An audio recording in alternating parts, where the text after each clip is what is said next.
Setelah itu, alangkah baiknya kita mulai saja diskusi kita, ngaji online kita pada pagi hari ini. Dengan sama-sama baca Al-Fatihah, mudah-mudahan lancar semuanya, sukses semuanya, sehat semuanya, dan juga pandemi segera berlalu. Hoax ini juga semakin jarang terjadi di bumi ini. Tilka niyah wa ala kulli natin salihah wa ilahatin nabi Muhammad sallallahu alaihi wasallam. Al-Fatihah.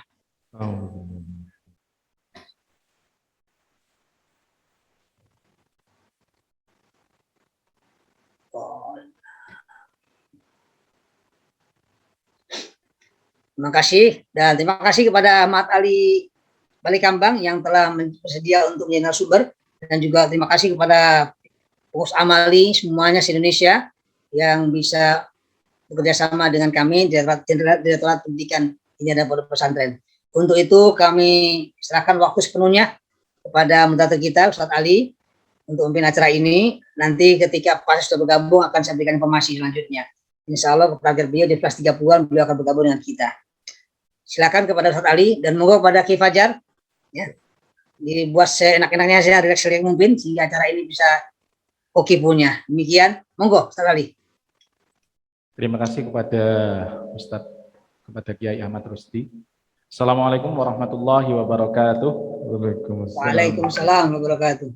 Alhamdulillah wassalatu wassalamu ala Rasulillah Sayyidina Muhammad ibn Abdullah la haula wala quwwata illa billah. Rabbi shrah li sadri wa yassir li amri wahlul 'uqdatam min lisani yafqahu qawli, amma ba'd. Yang sama-sama kita hormati dan kita muliakan pengasuh Pondok Pesantren Raudhatul Muhtadin Balikambang, beliau Kiai Haji Ma'mun Abdullah Hadik beserta segenap keluarga dan kerabat beliau. Yang sama-sama kita hormati Dr. Haji Waryono Abdul Ghafur selaku Direktur Pendidikan Diniyah dan Pondok Pesantren.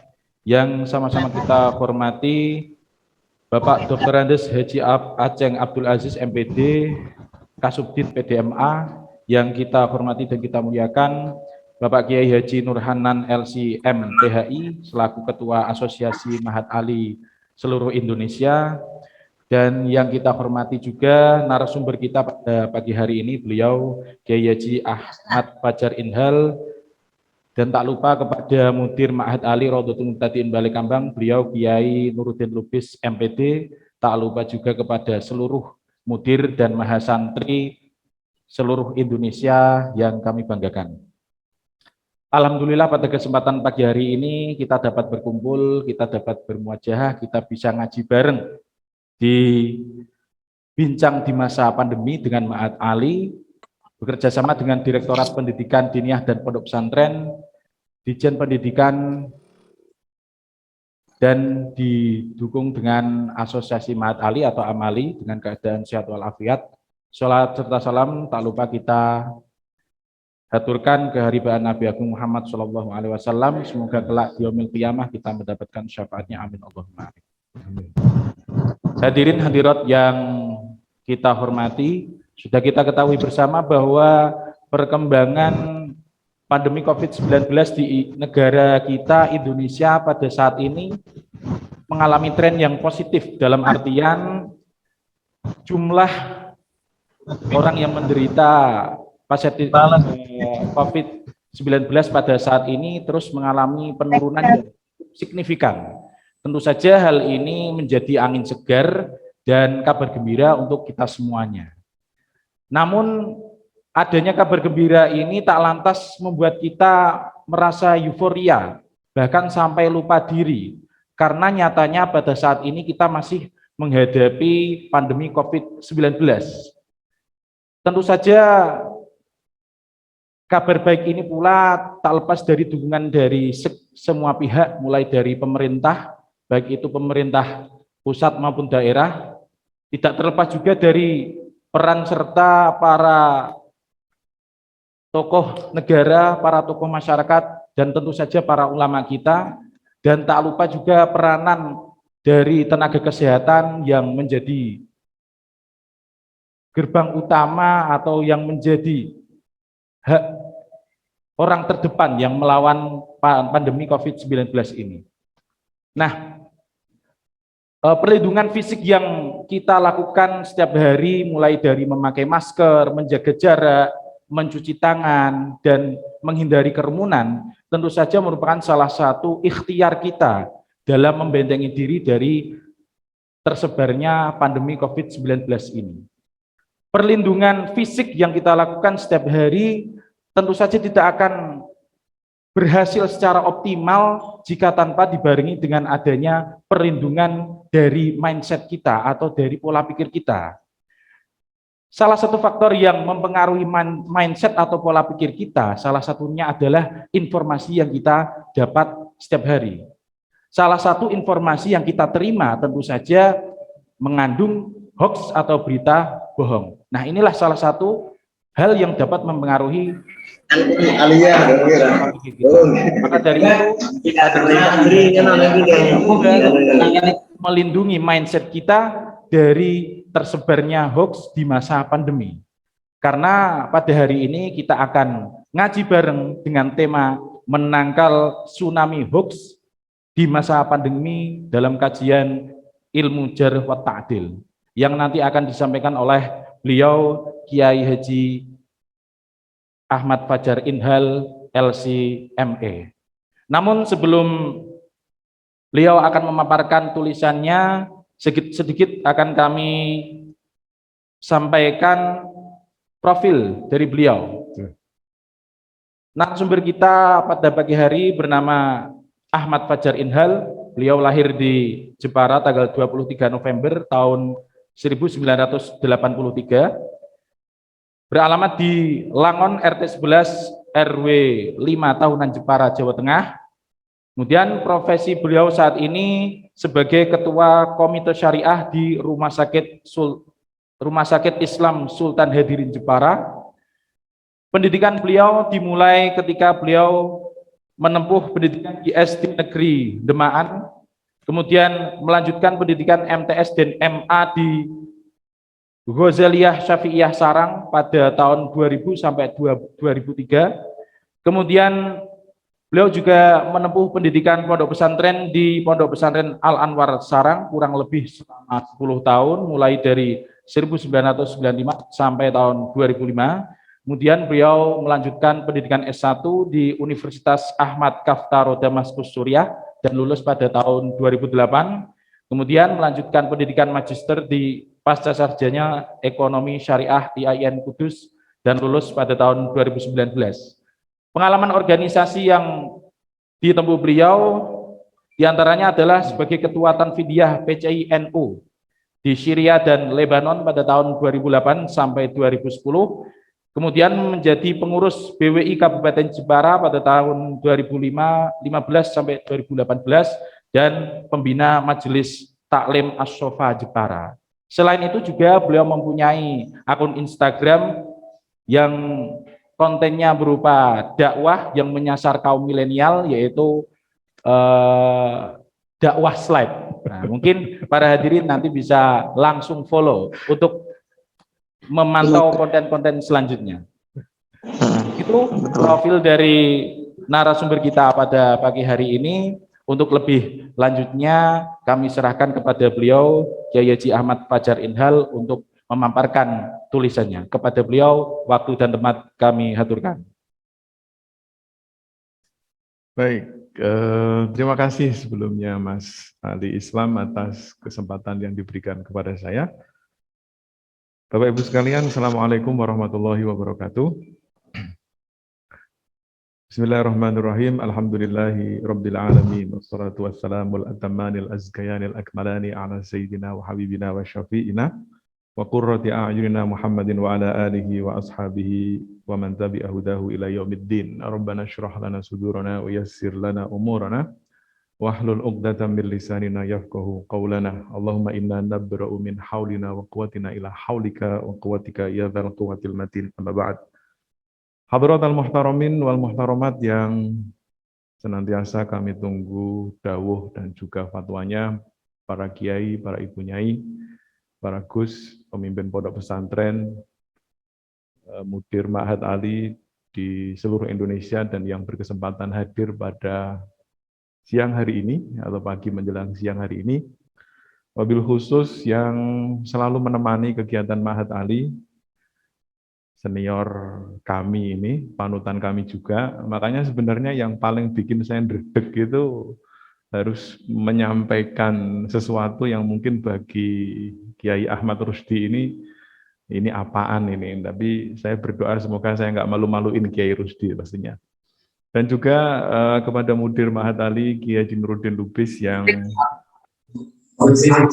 kalau boleh cerita, sebenarnya pada awal menyampaikan kepada kami terkait dengan judul, itu entah apa yang merasuki beliau sehingga saya yang didaulat untuk menyampaikan atau menjadi representasi dari Mahat Ali Balikambang. Jadi ini bukan main-main ya, ini bukan kaleng-kaleng kalau kata orang sekarang ya. Jadi anggap saja seperti mission impossible, tapi kata beliau ya mungkin yang paling muda gitu, jadi diplekoto kalau bahasa populernya itu untuk menyampaikan materi tentang mustalah hadis ataupun usul hadis.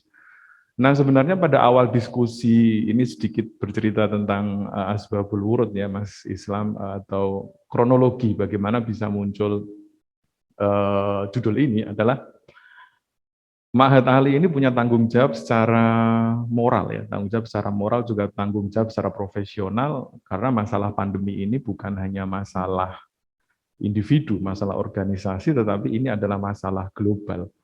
Siapapun hari ini terdampak dengan pandemi. Tentunya siapapun itu di dalamnya adalah Mahat Ali. Nah, cuman uniknya atau tantangannya sebenarnya adalah bagaimana Mahat Ali yang punya karakteristik berbeda, mungkin dari jurusannya yang berbeda-beda itu bisa menyikapi pandemi dari sudut keilmuan mereka masing-masing. Nah ini awalnya mikir bingung juga ya bagaimana usulul hadis atau mustalah hadis ini bisa untuk berakulturasi lah saya sebutnya dengan pandemi ya. Akhirnya ya kita ngobrol-ngobrol dan filosofinya Kiai Lubis itu luar biasa, di setiap ada tantangan pasti ada peluang gitu kata beliau gitu. Wah itu semakin bikin pusing saya ya, mau ngomong apa gitu. Setiap ada kesempitan ada kesempatan. Iya betul.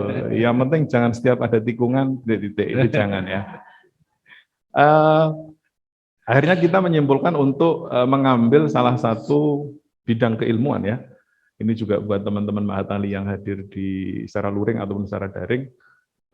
Kita itu punya satu keilmuan yang sangat luar biasa sekali yang disebut dengan al-jarh wa ta'dil. Nanti akan kita diskusikan. Insya Allah lengkap. Dan nampaknya menarik sekali ini untuk kita jadikan sebagai pisau analisa. Saya menyebutnya sebagai pisau analisa, Mas Ali. Karena beberapa waktu yang lalu, kita nggak akan sebut nama ya, ada kecenderungan di tengah masyarakat itu gampang sekali percaya dengan statement terkait dengan COVID-19 yang disampaikan bukan oleh ahlinya gitu. Jadi dan itu berbondong-bondong. Bahkan yang bersangkutan ini punya fans page di Facebook itu jumlahnya 200.000 orang, Anda bayangkan. Dia tidak punya kompetensi, dia tidak punya keilmuan di bidang itu, tapi dia punya pengikut 200.000. Nah, kalau 200.000 itu dapat konten hoax, kemudian di-share dengan sekali klik saja, maka yang terjadi adalah belu wa al-belu. Jadi sesat menyesatkan, kan repot itu. Dan mata rantai belu wa al-belu ini kalau tidak segera diputus, maka yang terjadi adalah kita menghadapi yang disebut dengan infodemi atau misleading information dan lain sebagainya, nanti juga akan kita bicarakan. Nah, untuk agar kita bisa langsung fokus dengan pembahasan, saya mohon kiranya dari Asrot ya, asisten sorot, atau apa sih namanya kalau bagian yang, ini dia. Mohon izin Bapak Ibu sekalian, para kiai, teman-teman mahasantri, kita akan menggunakan beberapa slide presentasi untuk memudahkan diskusi kita biar nggak kemana-mana ya. Jadi kenapa kita mengambil istilah tsunami? Jadi sebenarnya kalau mungkin pakai bahasa yang agak provokatif gitu ya. Tsunami itu kan kayaknya provokatif banget. Bahaya banget gitu ya. Betul ya. Tapi memang kalau judul itu memang harus provokatif ya. Oh, Kalau nggak provokatif itu tidak menjadikan orang yang baca jadi kepo ya. kurang Jadi, menarik gitu. betul. Tapi insya Allah bukan clickbait ya. Ini bukan pancingan palsu sehingga teman-teman tertarik, tapi nanti kontennya tidak menarik. Insya Allah nanti kita akan diskusikan. Baik, kita akan mulai dengan yang pertama di slide berikutnya.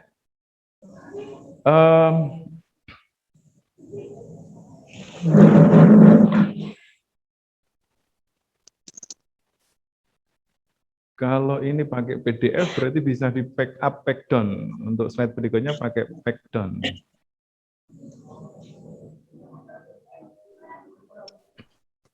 Oke, kita akan mulai terlebih dahulu dengan slide pertama ini. Saya menyebutnya hoax dalam angka. Kalau kita perhatikan dari data ini dihimpun oleh namanya Mavindo. Mavindo itu Masyarakat Anti Fitnah Indonesia. Kenapa data Mavindo ini? Namanya unik ya, bukan mafia ya, tapi Mavindo. Data Mavindo ini kenapa saya pakai? Karena Mavindo ini adalah salah satu, kalau tidak salah, dari 15 partnernya Google yang ada di Indonesia, atau partnernya Facebook, saya lupa, yang memang ditunjuk oleh mereka untuk bersama-sama menangkal informasi yang salah di media sosial. Jadi, insya Allah data yang mereka buat ataupun data yang mereka rumuskan ini bukan data yang asal-asalan. Nah, kalau kita perhatikan trennya, hoax itu sejak tahun 2016 tahun 2020 itu trennya mengalami kenaikan yang signifikan kalau kita pakai bahasanya Ustadz Ali tadi. Terlebih dari tahun 2019 sampai dengan tahun 2020. Di tahun 2019 itu ada hoax yang berhasil di take down istilahnya, atau yang berhasil dijatuhkan atau dihapus dari jejaring internet, yaitu 1011 di tahun 2019 ya. Di tahun 2020 itu ada 2.360 hoax yang berhasil mereka take down, atau kenaikannya kalau dibikin persentase adalah 133%, ya 133%. Nah, masalahnya adalah angka-angka yang Bapak Ibu dan teman-teman lihat ini adalah angka yang terdeteksi.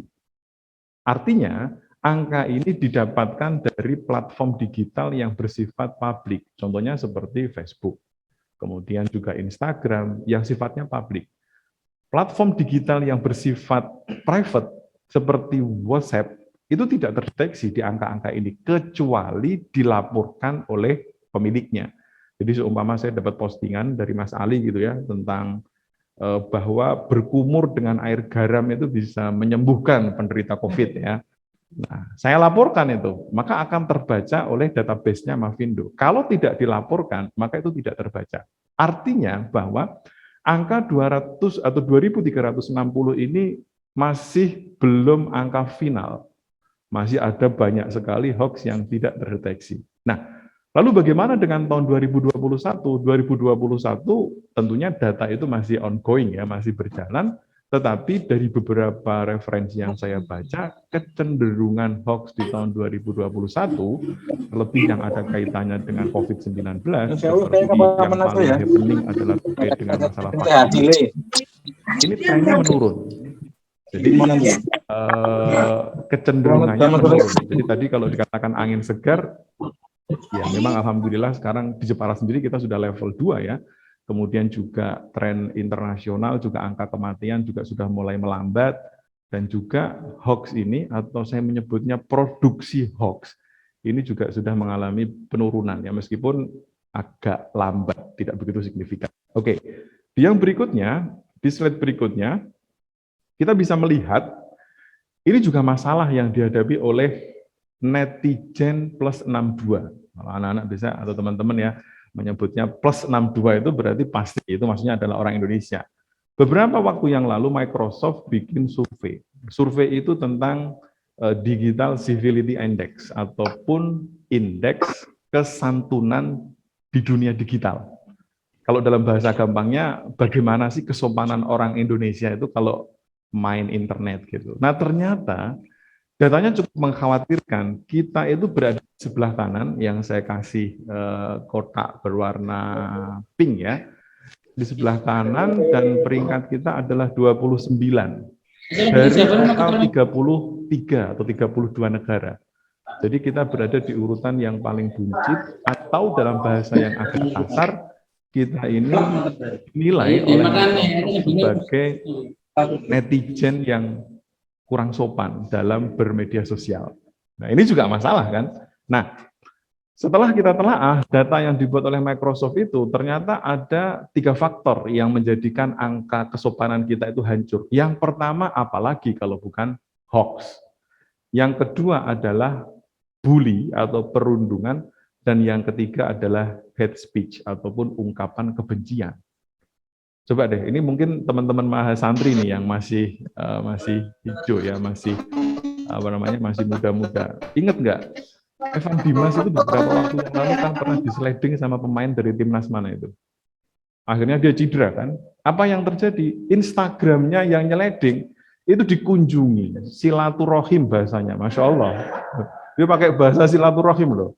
Mereka bersilaturahim ke Instagramnya, terus dari atas sampai bawah itu tidak ada kalimat yang ngajak istighfar atau ngajak tahlilan, tidak ada.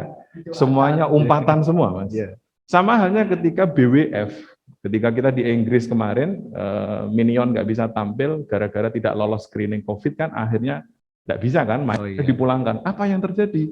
Hampir seluruh netizen di Indonesia silaturahim ke Instagramnya BWF ataupun Badan Bulu Tangkis Internasional ya kan.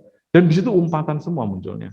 Jadi memang permasalahan hoax kemudian permasalahan hate speech ini memang menjadi salah satu PR besar kalau saya menyebutnya, bukan hanya bagi institusi negara, dalam hal ini adalah Kominfo, tetapi juga bagi institusi pendidikan.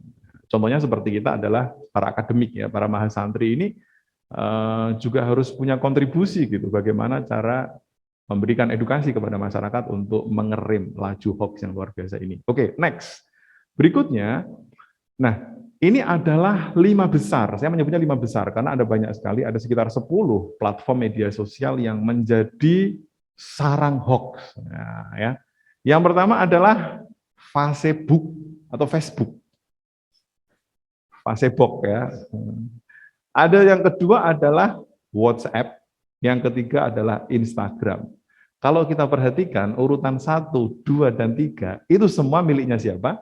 Milik Facebook semua. Dan uniknya adalah statement yang disampaikan oleh yang punya Facebook. Dia mengatakan bahwa ketika ada 2 miliar manusia terhubung, jadi pengguna Facebook itu 2,2 katakanlah, maka kita akan bisa melihat keburukan dan keindahan manusia.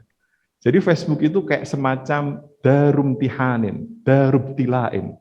Jadi rumah ataupun kampung untuk ujian. Liyabluwakum ayyukum ahsanu amala. Jadi masuk Facebook itu ujian, akan nampak apakah moralitas kita dalam berinteraksi itu baik atau bahkan buruk dari media sosial itu.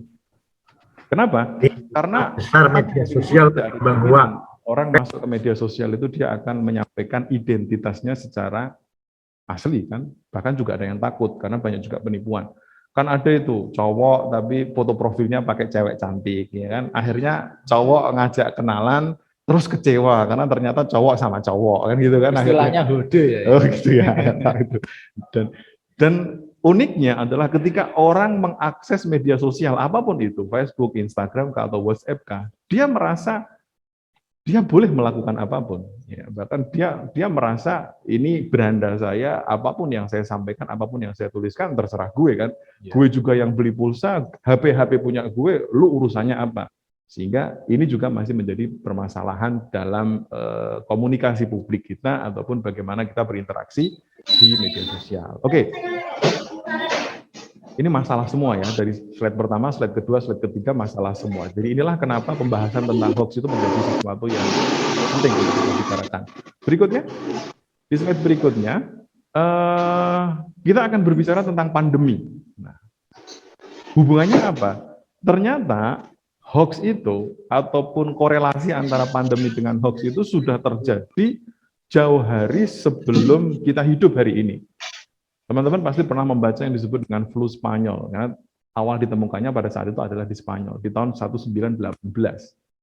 Nah, dari beberapa kajian ditemukan beberapa fakta menarik terkait dengan flu Spanyol ini. Dan yang penting untuk menjadi catatan kita bahwa ternyata pada hari itu sudah ada hoax. Jadi di Spanyol pada waktu itu tentu ilmu kedokteran belum semodern hari ini ya, akses ke Fasiankes atau fasilitas pelayanan kesehatan itu belum semudah hari ini. Dan kita melihat ternyata di 1918 di tahun itu hoax itu sudah menghantui ataupun kalau boleh saya katakan menghambat proses penanganan pandemi di tahun 1918 di skala internasional.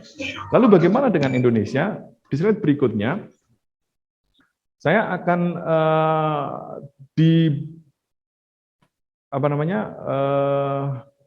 kalau sekarang namanya kalau tidak salah sudah Komite Nasional Penanganan Pandemi ya. Itu mereka punya buku yang judulnya Yang Terlupakan.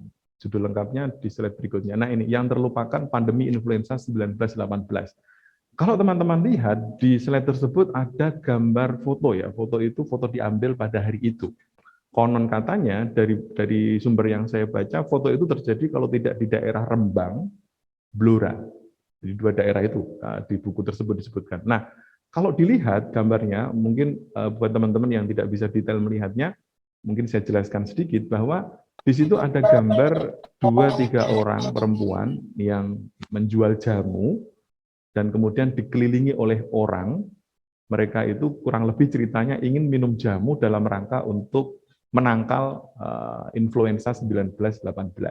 Nah, menariknya juga ternyata di saat yang sama di Indonesia pada saat itu, pada saat pandemi terjadi kalau di kita adalah di Jawa dan Madura dengan korban hampir 4 juta nyawa meregang, itu ternyata juga ada hoax di era tersebut.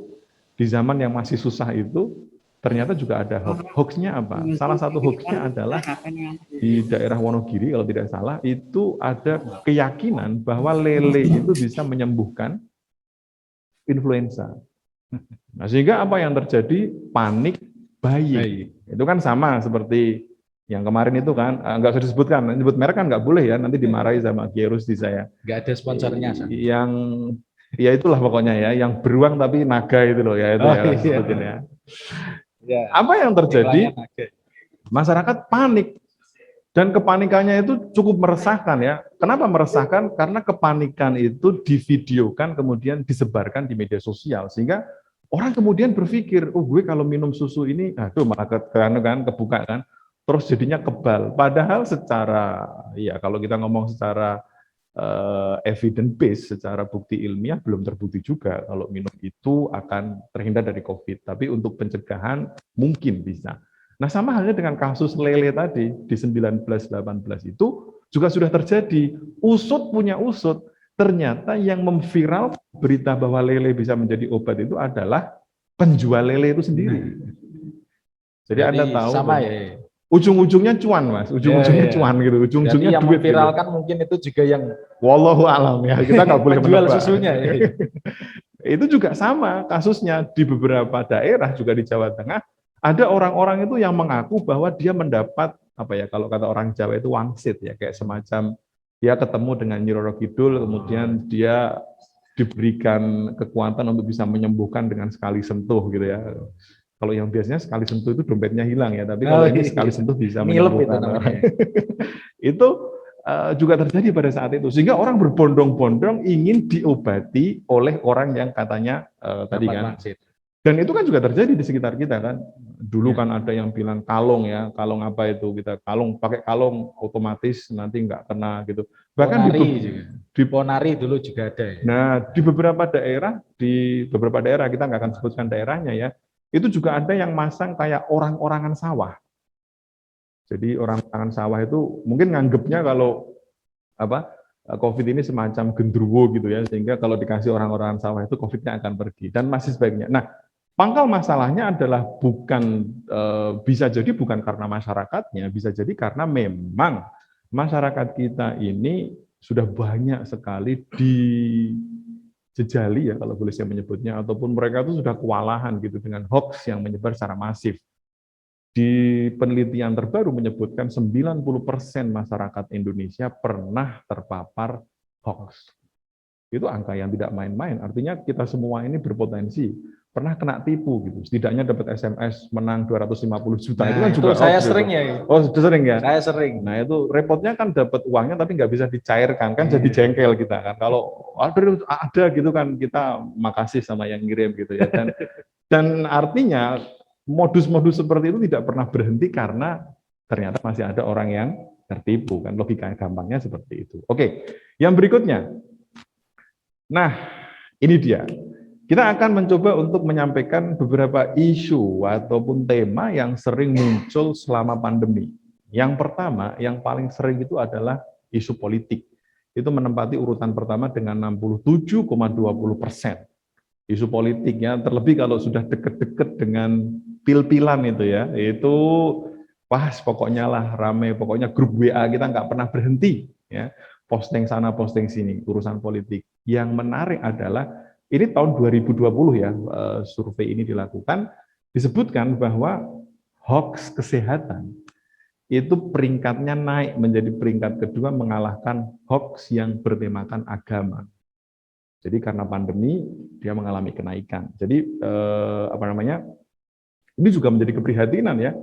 Bukan berarti alhamdulillah nomor 2 gitu bagus gitu enggak. Ini artinya konsumsi masyarakat kita terhadap hoax kesehatan itu cukup tinggi gitu sehingga dia mampu menggeser tema hoax ataupun hoax yang bertemakan terkait dengan masalah agama. Jadi ini sangat memprihatinkan sekali. Itulah kenapa Sekjen WHO ya Pak Tedros Adhanom dia mengatakan bahwa we are not just fighting a pandemic. Kita hari ini tidak hanya sedang bertarung dengan pandemi, tetapi we are fighting an infodemic. Jadi infodemi itu adalah salah satu istilah ya, term yang digunakan oleh WHO untuk memberikan status informasi-informasi salah terkait dengan masalah COVID-19. Jadi namanya infodemi. Dan juga sekarang ada baru lagi istilahnya, nggak baru sih sebenarnya, sudah beberapa waktu yang lalu disampaikan juga, namanya pseudoscience. Jadi itu kayak semacam saintik, dianggap itu ilmiah, tetapi itu hanya semacam ilmiah tapi semu. Dan itu juga terjadi di kita ya. Terjadinya kayak gini contohnya, oh nggak apa-apa nyebarin hoax, tapi kan ada manfaatnya. Kan repot itu Pak. Itu agak unik juga gitu. Hoax itu berita bohong, tapi dia berpikir nggak apa-apa asal ada manfaatnya. Itu agak kontradiktif juga. Itu sama saja seperti kita ngomong hadisnya apa ini, maudhu gitu. Tapi nggak apa-apa kok, bermanfaat kok, jangan repot nanti. Ya meskipun tidak apple to apple ya membandingkan antara hadis dengan konten media sosial, tetapi nanti ada poin menarik yang bisa kita cermati. Oke, berikutnya. Nah, ini dia. Kenapa saya mengetengahkan pendapat yang disampaikan oleh beliau dalam bukunya Fiqhus Sirah? Karena prinsip dari sejarah adalah meriwayatkan cerita. Itu kan sebenarnya nggak beda jauh ketika teman-teman dapat konten di media sosial kan. Ketika Anda dapat konten atau ketika kita dapat broadcast message atau pesan terusan ya, dari teman kita, itu kan juga sebenarnya sama kan. Nah, Islam itu punya dua, kalau boleh saya menyebutnya, dua disiplin keilmuan yang sangat luar biasa, dan fungsi dari dua keilmuan ini adalah mengawal bagaimana konten itu tetap terjaga validitasnya, tetap terjaga keautentikannya, tidak bergeser sedikit pun dari kejadian awalnya dia terjadi. Dalam konteks sejarah, kita ada yang disebut, kata beliau, adalah qawaid mustalahul hadis. Ya, ini berbicara tentang matan dan juga sanad ya. Matan ya, bukan mantan, beda. Mantan beda cerita nanti. Matan dengan sanad. Nah, satu lagi ada yang disebut dengan al-jarh wa ta'dil. Kalau jarh wa ta'dil ini lebih berbicara kepada orang yang meriwayatkan atau orang yang menyampaikan konten. Jadi orang yang berbicara tentang konten tersebut. Jadi dua disiplin keilmuan inilah yang sampai hari ini berhasil mengawal fakta-fakta sejarah sampai kepada kita dan semuanya utuh disajikan tanpa sedikit pun terjadi distorsi. Jadi kalau teman-teman baca tentang Ghazwatul Badrin gitu ya, atau perang Badar, atau ketika hadithul ifki yang terjadi pada Sayyidah Aisyah radhiyallahu anha, maka yang kita baca hari ini itu presisi seperti apa yang terjadi hari itu. Dan fakta itu untuk bisa sampai kepada kita hari ini, itu melalui proses keilmuan yang sangat luar biasa sekali. Jadi sejatinya, kalau saya boleh agak tergesa-gesa menyimpulkan, mohon maaf nih, mengajarkan literasi digital kepada umat Islam, itu kalau kata orang Jepara, nguyai segoro. Karena secara basically, kita ini punya banyak sekali khazanah-khazanah keilmuan yang bisa menjadikan kita tidak terkonsumsi oleh produsen-produsen hoax. Tapi kenapa masalahnya kita justru malah menjadi pengkonsumsi, bahkan juga mungkin jadi resellernya, kurirnya, jadi bahkan jadi brokernya hoax atau buzzer dan juga influencernya dan sebagainya, maka nampaknya kita mungkin belum banyak mengeksploitasi khazanah-khazanah keilmuan dalam agama kita ya, dalam keislaman kita. Oke, yang berikutnya, sebelum berbicara tentang jarh wa ta'dil, saya akan menyampaikan terkait dengan unsur-unsur komunikasi ya, unsur-unsur komunikasi. Kalau kita perhatikan setidaknya ketika orang berkomunikasi, ketika kita hendak ngobrol dengan orang ataupun menyampaikan sebuah pesan kepada orang itu setidaknya ada 6 komponen ya. 6 komponen yang terlibat secara aktif. Yang pertama adalah sumber. Sumbernya dari mana? Dan Islam juga sudah punya kaidah yang sangat luar biasa. In kunta naqilan fasihah wa in kunta mudda'iyan fadalil. Itu kata Islam. Jadi kalau Anda mengutip atau Anda hendak menyampaikan pendapat seseorang, maka pastikan pendapatnya sahih. Dan ketika Anda ingin menyampaikan sebuah sudut pandang, maka berikan data dan faktanya, fadalil. Jadi dari sumbernya saja kita sudah dikawal dengan kaidah. Kemudian faktor yang kedua adalah yang disebut dengan komunikator. Komunikator ini kalau kita analogikan dengan konteks hadis adalah rawi. Perawinya, orang yang meriwayatkan, orang yang menceritakan, orang yang menyampaikan konten. Nah, disinilah nanti jarh wa ta'dil akan kita fungsikan untuk menelaah seberapa kapabilitas kompetensi orang tersebut dalam menyampaikan sebuah berita. Nomor 3-nya adalah pesan. Jadi pesan ini punya kaitan erat dengan sumber. Kalau sumbernya sudah bermasalah, maka pesannya juga tidak jauh berbeda. Maka ya bermasalah juga. Saluran, kita diberikan banyak sekali kanal, mulai dari media sosial, mimbar, apalagi Mas, diskusi ilmiah seperti ini, Zoom meeting dan sebagainya. Ini adalah saluran-saluran, kanal-kanal yang disediakan bagi kita untuk menyampaikan pesan. Nah, sekarang masalahnya adalah kanal itu mau digunakan untuk menyampaikan apa, kembalinya kepada komunikator. Jadi agak mengherankan juga jika hari ini kita sepenuhnya menyalahkan atau meminta pertanggungan jari mak bahwa yang punya Facebook ya, bahwa ini Facebook ambil tindakan dong, masa Facebook jadi kayak gini, jadi sarang hoax dan sebagainya. Tentunya kita tidak bisa menimpakan kesalahan itu secara sepenuhnya kepada Facebook. Bisa jadi memang karena komunikatornya ataupun sumbernya yang bermasalah. Yang berikutnya adalah komunikan ataupun orang yang menerima pesan dari kita. Nah, ini penting juga. Komunikan itu harus punya piranti juga. Dia harus punya alat, dia harus punya metode, dia harus punya sesuatu untuk memfilter bahwa tidak semua yang dia lihat di internet itu adalah sesuatu yang benar. Nah, masalahnya sekarang kita hidup di era yang kalau kata siapa namanya Tom Nichols ya kalau nggak salah, mereka atau dia menyebutnya dengan kita berada di era matinya kepakaran. Coba deh Pak, kita muhasabah. Orang kalau mau ngomongin atau kalau orang pengen tahu hukum akikah ataupun hukum atau tata cara sholat hajat gitu atau sholat istikharah gitu, yang dibuka pertama kali siapa?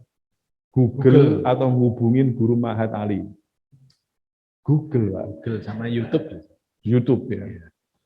Jadi sehingga mohon maaf nih bahasanya atau mungkin kurang pas ya.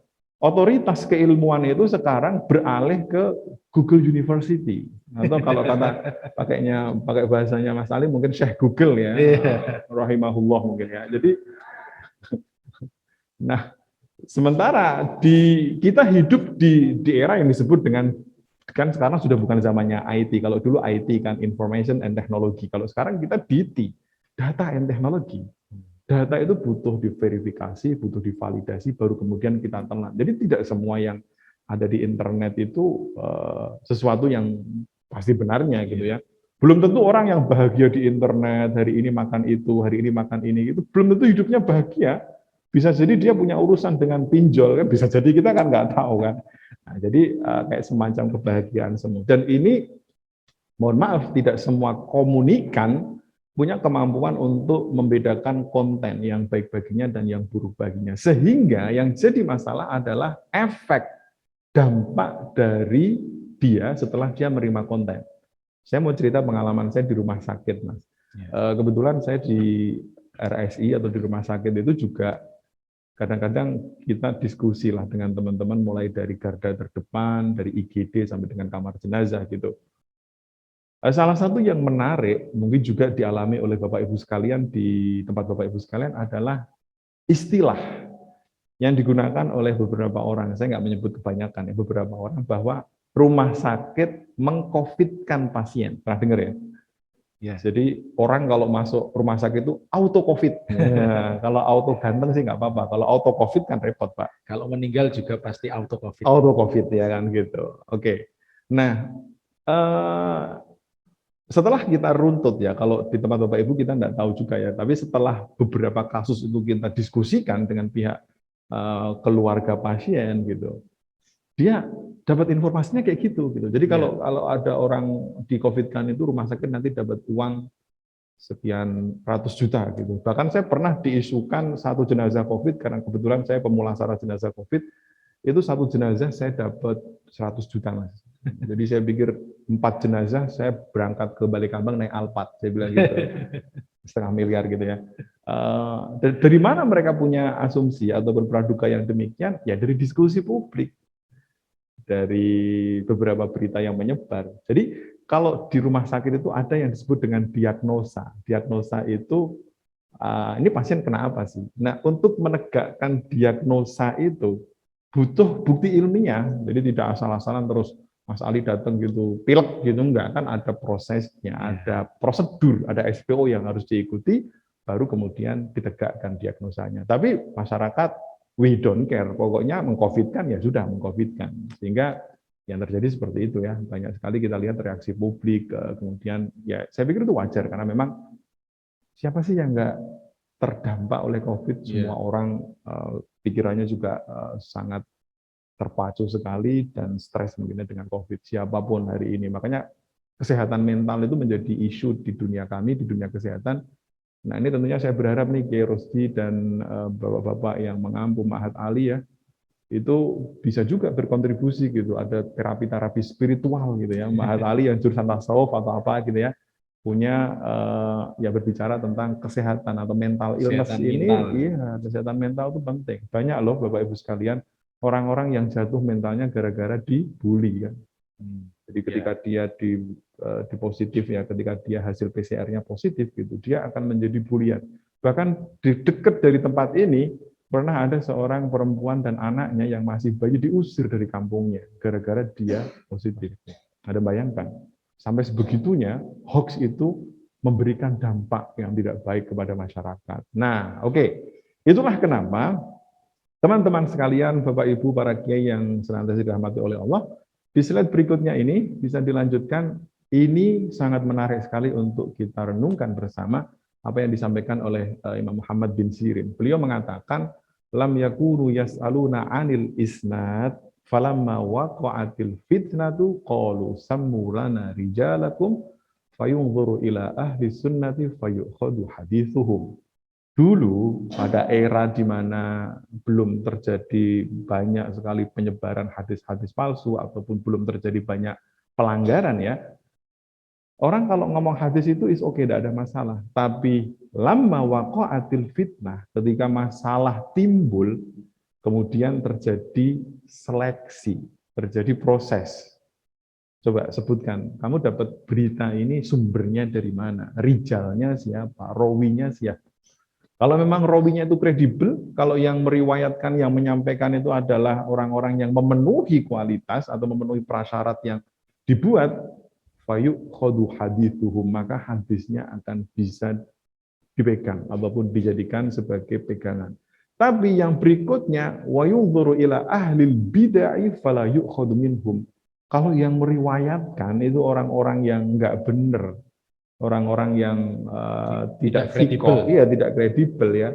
Apalagi mohon maaf orang-orang yang pelaku kemaksiatan itu kok kemudian dipercaya begitu saja tanpa ada verifikasi dan klarifikasi, tentu ini adalah sebuah tragedi ya, tragedi keilmuan di dalam tubuh umat Islam. Oke. Kita akan sedikit memberikan ataupun berbagi tentang al-jarh wa ta'dil, tapi karena memang jarh wa ta'dil ini sangat panjang sekali ya, karena ini satu disiplin keilmuan, kami akan berusaha untuk membidik beberapa poin saja, dan semoga apa yang kami sampaikan ini nanti bisa bermanfaat bagi Bapak dan Ibu sekalian untuk menelaah konten ya. Berikutnya Mas, kita ke slide berikutnya. Oke. Berbicara tentang al-jarh wa ta'dil, jarh wa ta'dil itu terdiri dari dua kalimat ya. Yang pertama adalah jarh, yang kedua adalah ta'dil. Jarh itu sendiri kalau diartikan adalah at-ta'nu fi rawil hadits. Ta'an itu kalau saya boleh mengartikan mungkin arti bahasa Indonesianya kayak semacam memberikan penilaian negatif ya, atau memberikan ya penilaian negatif lah, kurang lebih bahasa gampangnya seperti itu, kepada seorang perawi hadis karena faktor yang menjadikan adalah dan bobotnya bermasalah. Adalah dan bobot memang sengaja tidak saya terjemahkan karena memang dua hal ini sudah menjadi istilah dalam keilmuan hadis kita. Nah, apa saja yang menjadikan orang itu dinilai negatif oleh ulama-ulama sehingga dia tidak diperkenankan ataupun level riwayatnya itu turun derajatnya? Yang pertama adalah al-kidz, berbohong. Berbohongnya kalau dalam konteks hadis berarti dia menyampaikan hadis yang bukan dari Rasulullah. Itu yang pertama. Yang kedua adalah orang-orang yang melakukan bid'ah. Dan yang ketiga adalah al-fisku, orang-orang yang melakukan kefasikan.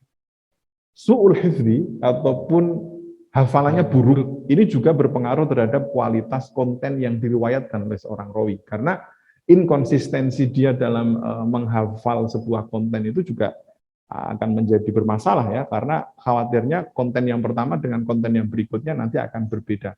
Ghaflah, ini juga demikian atau pelupa, dan yang berikutnya yang terakhir adalah mukhalafatus thiqat ataupun berbeda dengan konten yang diriwayatkan oleh ulama-ulama yang kredibel. Ini juga menjadikan kualitas konten yang diriwayatkan oleh si rawi ini menjadi turun levelnya. Nah, dari beberapa aspek ini mungkin tidak semuanya bisa kita terapkan dalam konteks kita bermedia sosial ya, tapi setidaknya kita bisa melihat bahwa ternyata Islam itu mengajarkan kepada kita untuk selektif dalam memilih rawi, dalam memilih sumber berita, dalam memilih orang yang meriwayatkan atau menyampaikan konten kepada kita.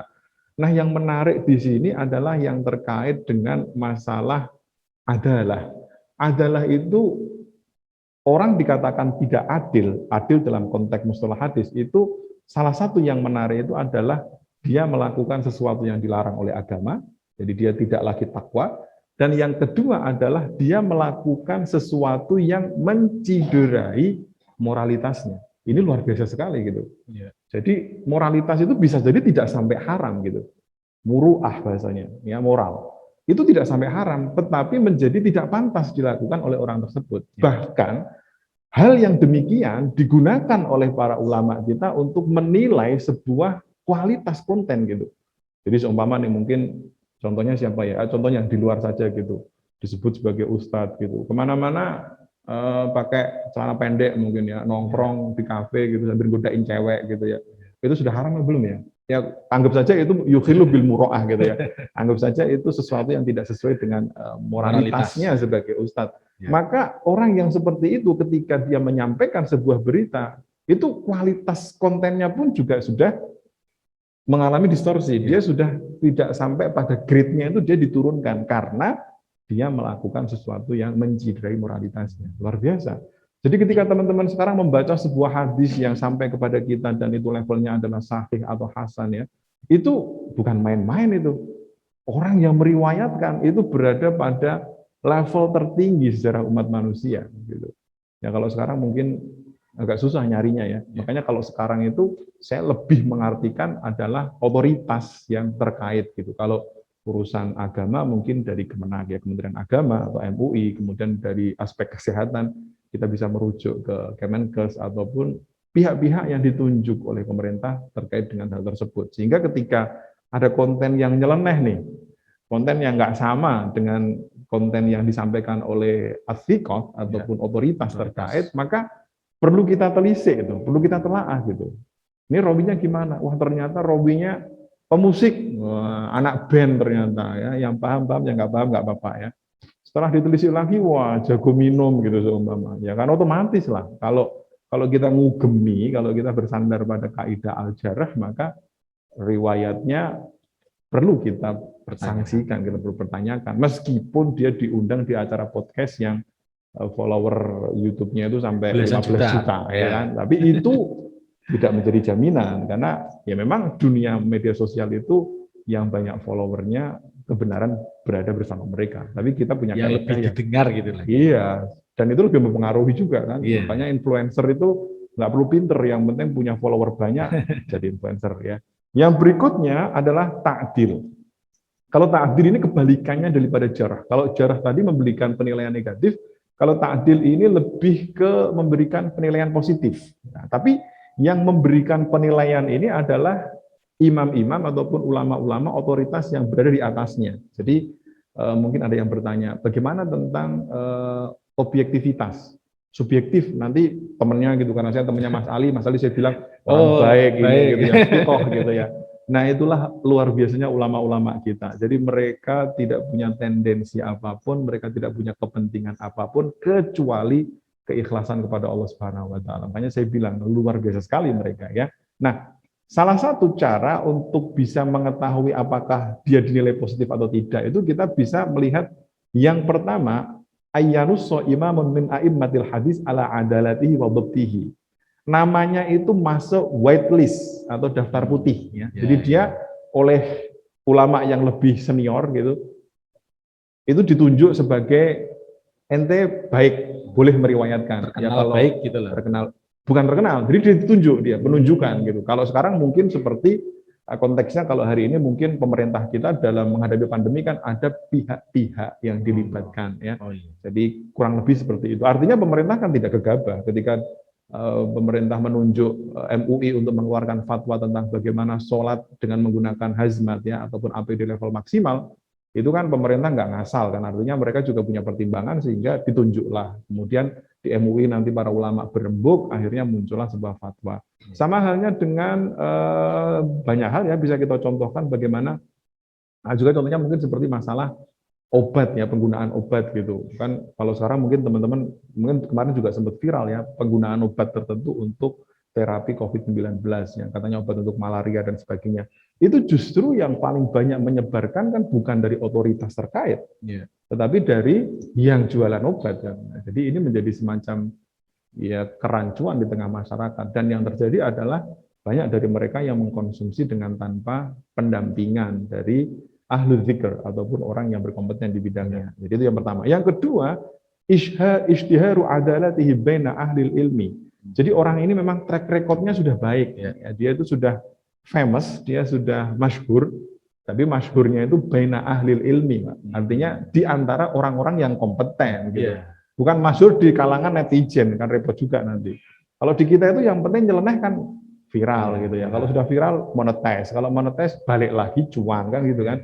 Ujung-ujungnya nambah follower dan sebagainya. Jadi ishtihar. Jadi pertama, jadi katakanlah kita dapat konten nih dari seumpama siapa gitu ya, dia public figure gitu ya, orang terkenal gitu.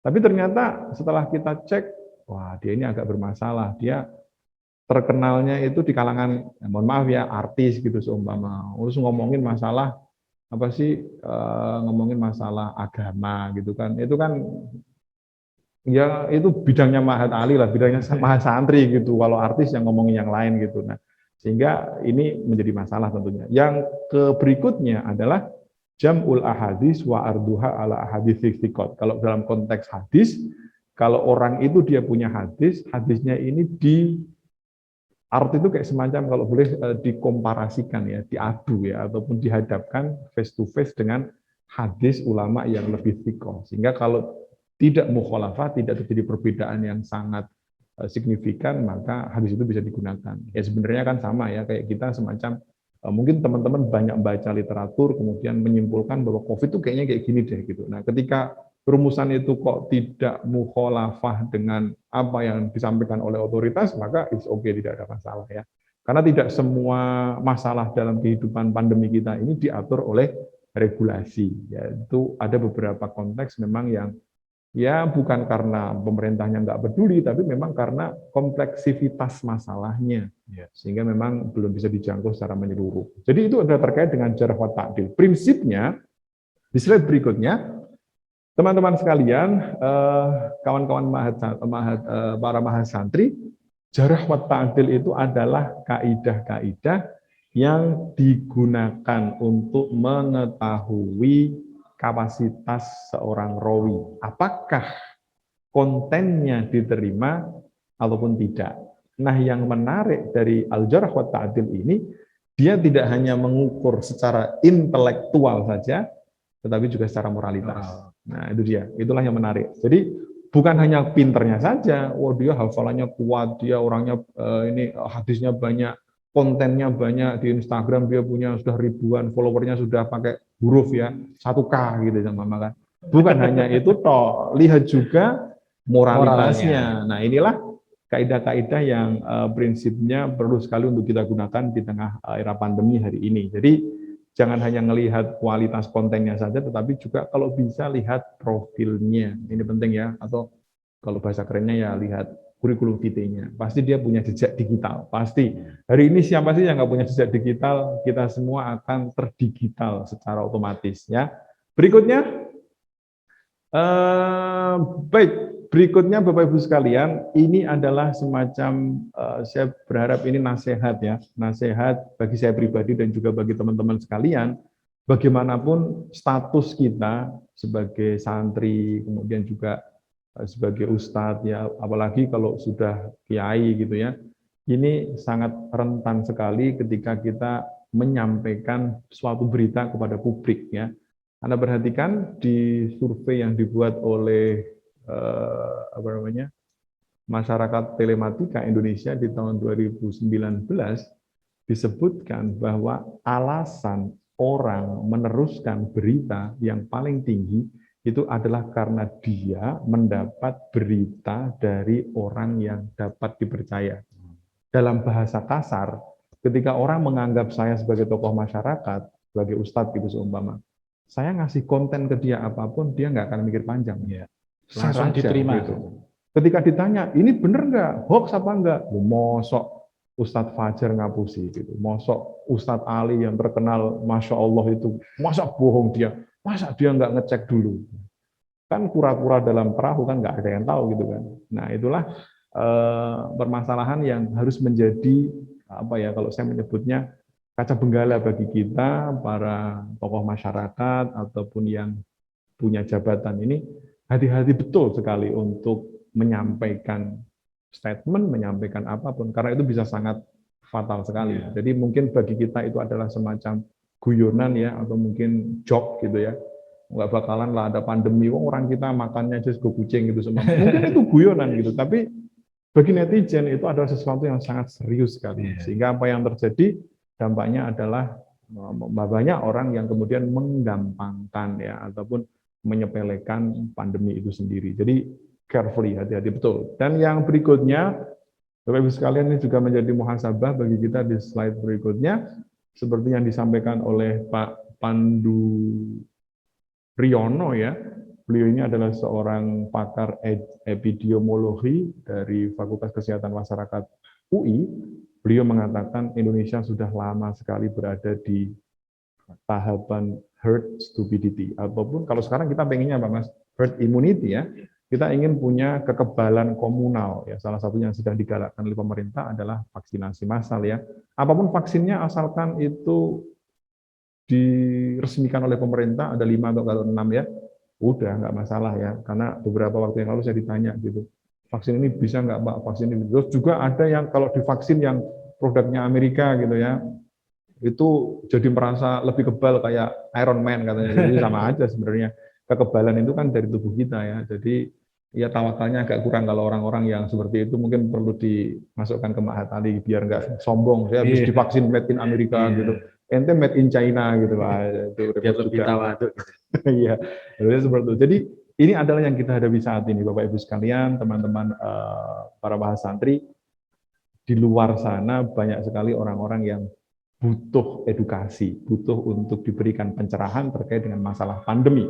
Secara individu, kita punya tanggung jawab pertama pastinya adalah ku anfusakum wa ahlikum naro. Jadi kita punya pengetahuan, kita membentengi diri kita sendiri, dan kemudian ring satu kita.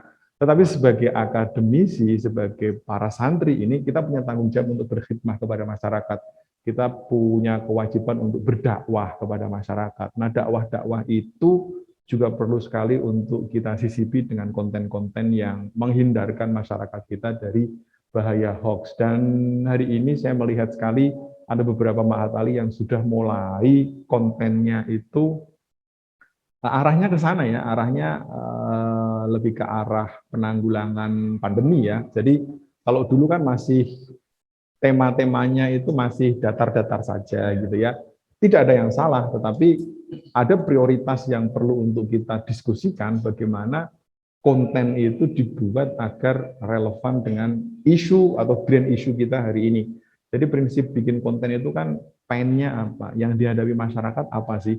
Nah itulah kita hadir. Sekarang masyarakat sudah banyak yang pinter.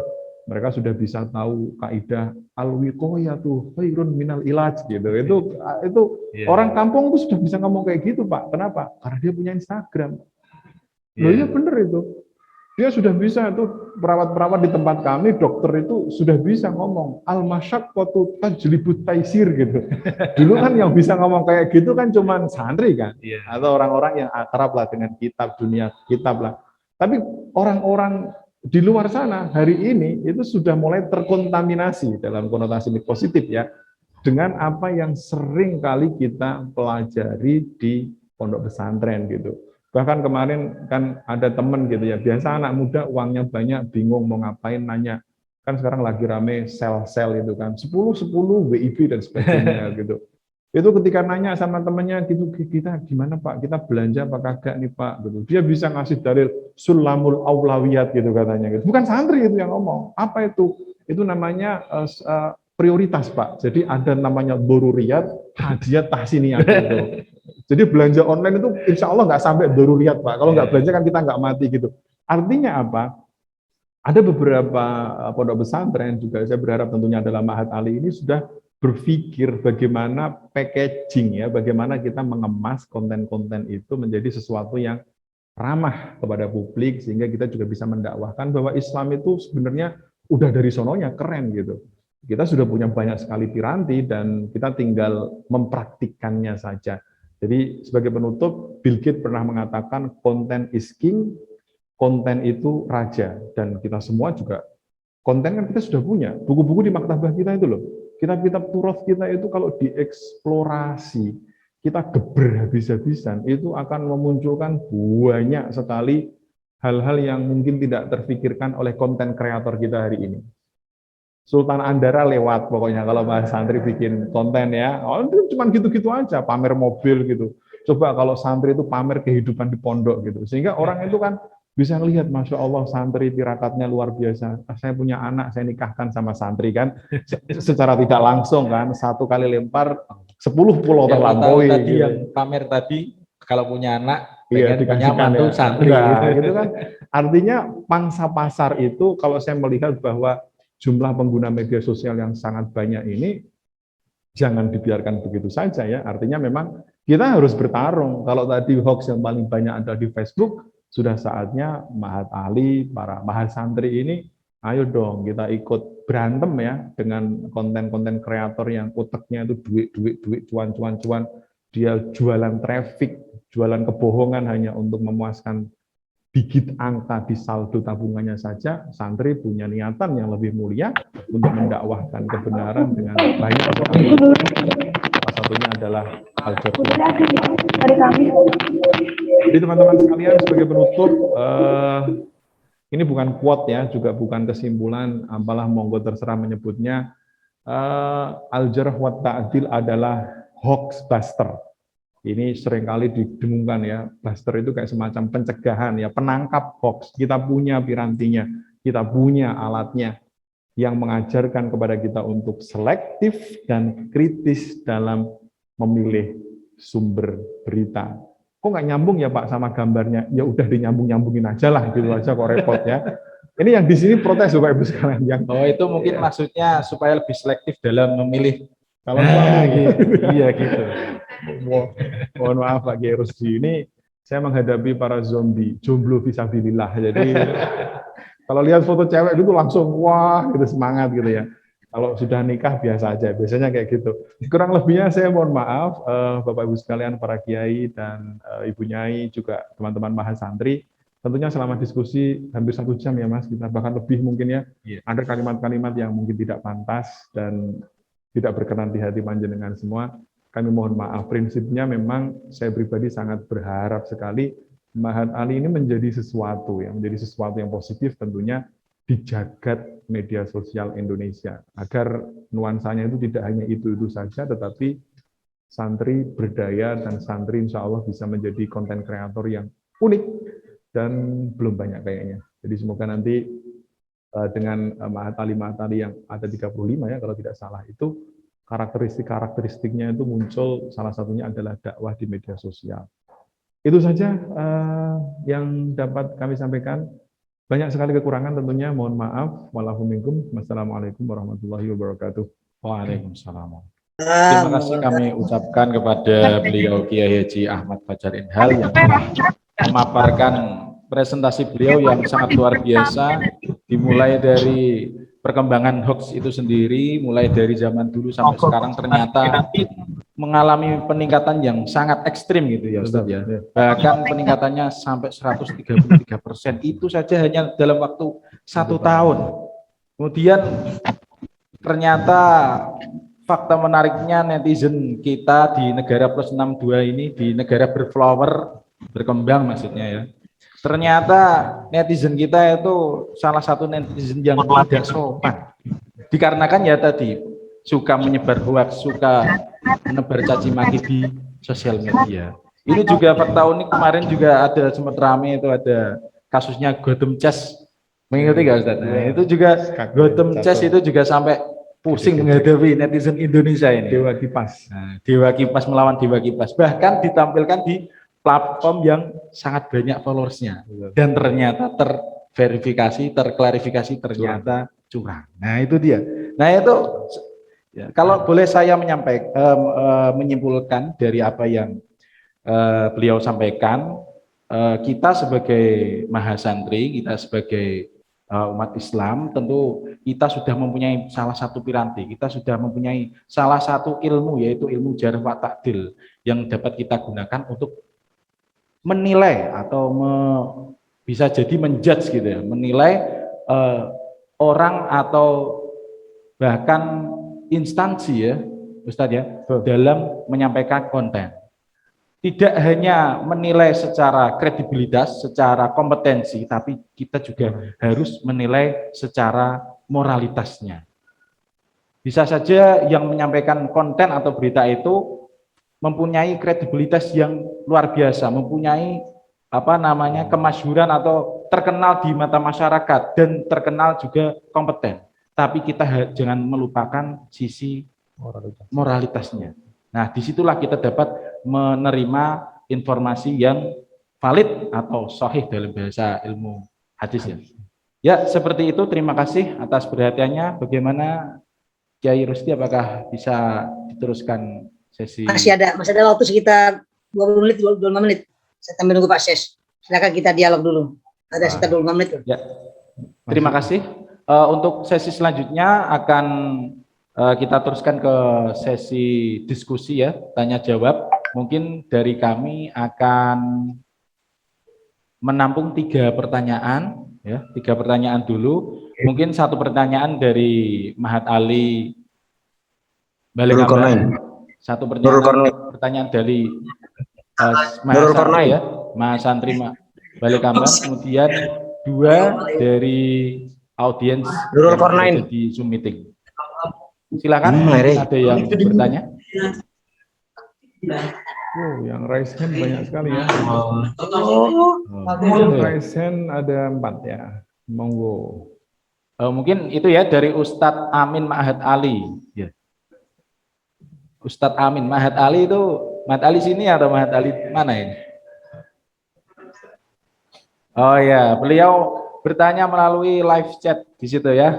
Yang pertama, mungkin ini kita bisa tabung dulu ya Ustadz ya. Pertanyaan yang pertama, kalau saya boleh usul, kita Iya. ke yang raise hand aja dulu yang sudah ngangkat tangan. oh iya iya. Dari Mas Ali, Mas Ali. Nurul Nurul Kornain Putra. Oh, Nurul Kornain. Putra. Oh iya iya. Monggo, Silakan, silakan. silakan. Putra. Mohon dibuka. Assalamualaikum warahmatullahi wabarakatuh. Allahu wabarakatuh. Kedengeran, Ustaz? Iya, kedengeran aja, langsung aja kedengeran. Oh ya. Poin ya.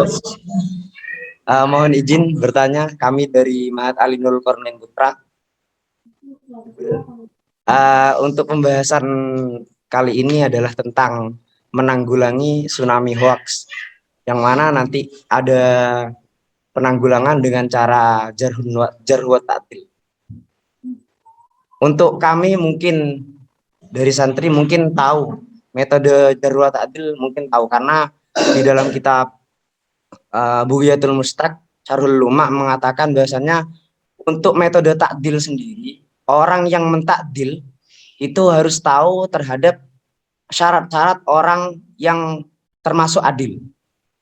Mungkin kita bisa untuk menggunakan metode al-jarhu wa ta'dil. Namun bagaimana untuk kalangan orang awam yang tidak tahu metode jarhun wa ta'dil, yang mana al-jarhu wa ta'dil, yang at-ta'dil sendiri itu orang yang mentakdil harus tahu terhadap syarat-syarat orang yang adil. Kemudian pertanyaan dari kami, Ma'had Ali Nurul Kornain, bagaimana untuk orang awam metode untuk mentakdil sendiri padahal tidak tahu. Terima kasih. Wassalamualaikum warahmatullahi wabarakatuh. Waalaikumsalam warahmatullahi wabarakatuh. Ya, terima kasih kepada Ma'had Ali Nurul Kornain Putra ya, yang mempertanyakan begini Ustadz ya, untuk mentakdil ya, mentakdil perawi atau mungkin pembawa konten gitu ya Ustadz ya, untuk kalangan santri mungkin sudah tahu metodologinya. Tapi bagaimana untuk orang awam ini Ustadz? Orang awam bagaimana caranya, metodologi apa yang digunakan supaya bisa mentakdil? Terima kasih. Siap, kalau langsung 3 aja gimana? Nanti biar ada yang berikutnya dari Kiai Muhammad Ihyaul, ini kita tampung 3 aja dulu gimana Mas? Oh ya. Nanti Kita baru tampung dulu, jawab, kemudian iya. nanti akan dijawab gitu ya Ustadz ya. Oke, ya kita borongan. Pertanyaan selanjutnya bisa ditampilkan. Dari Ihyaul Haq. Monggo silakan, bisa dibuka mikrofonnya Pak Kiai Muhammad Ihyaul. Oh ya. Titik-titik itu soalnya Ihyaul Haq. Silakan. Oke, matur nuwun Bapak Moderator. Assalamualaikum warahmatullahi wabarakatuh. Kami Muhammad Ihyaul Fikro, perwakilan dari semester 7 Ma'had Ali Nurul Kornain. Ini lain channel. Pertanyaan kami mengenai tentang tsunami hoax, tentang peran pemerintah dalam menanggulangi tsunami hoax ini. Karena terus terang beberapa kebelakangan ini orang itu sangat percaya tentang hoax-hoax yang tersebar. Nah, seharusnya dari pemerintah itu ada jalan untuk agar orang tersebut tidak percaya akan hoax itu, dan juga dalam artian begini, mungkin ini juga sebenarnya usulan saya kepada narasumber agar ini dijadikan sebagai tembusan kepada pemerintah nanti. Nah, seharusnya pemerintah itu memberikan terkait web-web atau surat-surat kabar yang resmi agar orang tersebut tidak percaya akan hoax itu sendiri. Apalagi sekarang tentang masalah vaksin, yang mana banyak sekali beredar bahwa kalau divaksin habis vaksin mati. Nah itu bagaimana orang itu agar tidak terpengaruh dengan demikian. Nah dari itu perlu adanya artinya legalitas dari pemerintah mengenai media-media yang mengakses berita-berita resmi yang memang baik itu dari negara dan dari kementerian manapun. Terima kasih. Siap. Ya, terima kasih kepada Mas Ihyaul Fikro ya dari semester 7. Masya Allah, bentar lagi wisuda Mas ini Ali Mas ya. Nurul Kornain. Semoga cepat wisuda ya Mas. Bernikah juga. Ya. Oke, untuk pertanyaan terakhir Dari Mahat Ali Nurul. dari Mat Ali Nurul Kornain semua ini. Enggak lah, kok Kornain semua sih. Nurul nggak kelihatan dari kita. Nah, Oke. monggo silahkan langsung Atau saja. mungkin kita kasih waktu bertanya untuk teman-teman Mahat Ali Balekambang. Mungkin ada yang ingin menanyakan kepada narasumber kita. Silahkan. Anda bisa memperkenalkan diri, semester berapa, Status sosial. nah bisa status juga. Jomblo gitu. Kalau mau promosi IG juga nggak apa-apa. Mungkin punya konten juga ya. Silakan, mungkin ada Mas. Masih ada satu kayaknya Mas. Kang Siapa? Subro.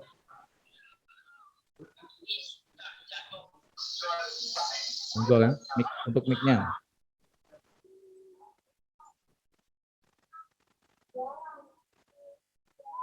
Ini.